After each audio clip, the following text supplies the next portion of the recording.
Tumsifu Yesu Kristo. Mpendwa mtazamaji wa St. Anthony Cathedral Tanga Media, karibu katika tafakari ya neno la Mungu. Leo ni Jumatatu tarehe 26 mwezi wa 3 mwaka wa 2025. Ni wiki ya 3 ya Kwaresima mwaka C. Somo la kwanza linatoka katika kitabu cha Kumbukumbu la Torati sura ya 4 aya kwanza aya ya 5 hadi ya 9.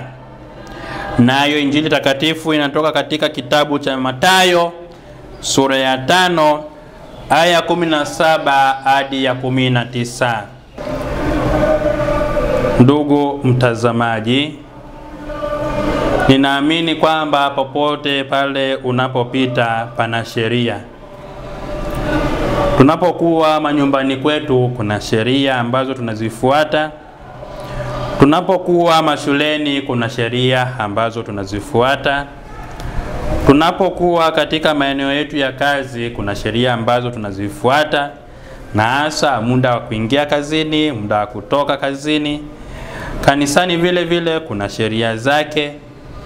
Hivyo kila mahali tutakapopita kuna sheria zimewekwa ili tuzifuate. Hizi sheria huwa zinasaidia sana ili kuweza kuwafanya watu waishi kwa amani na utaratibu ambao umewekwa, kusije kukawa na vurugu hapa na pale. Ndugu zangu, tunahimizwa kuzishika sheria, maana tunapokuwa tunashika sheria tunakuwa tunawatii wakubwa zetu. Kila mmoja wetu lazima ana mkubwa wake sehemu fulani. Hivyo tukishika zile sheria pia tunawatii na wakubwa zetu. Lakini pia hizi sheria tusije tukaweka pia sheria ambazo zitakuwa zinawakandamiza watu wengine ambao watakuwa wanajisikia kama wananyanyasika. Tupende tutendewe kama tupende kuwatendea wengine kama vile tunavyopendwa tutendewe na sisi. Hivyo tusije tukawakandamiza watu na sheria nyingi.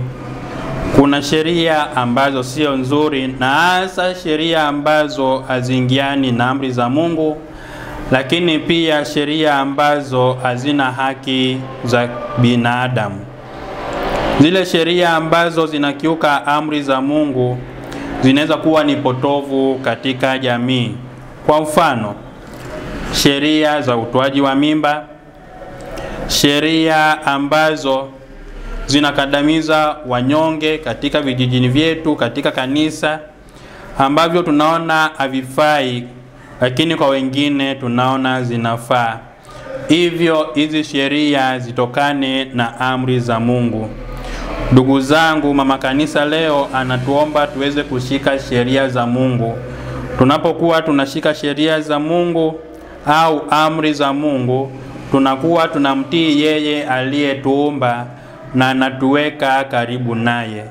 Hivyo siku hii ya leo ya Jumatano tujitahidi sana pale popote tutakapokuwa tuzitii zile sheria ambazo zimewekwa ili tuweze kuishi kwa amani wala sio vurugu. Tumsifu Yesu Kristo.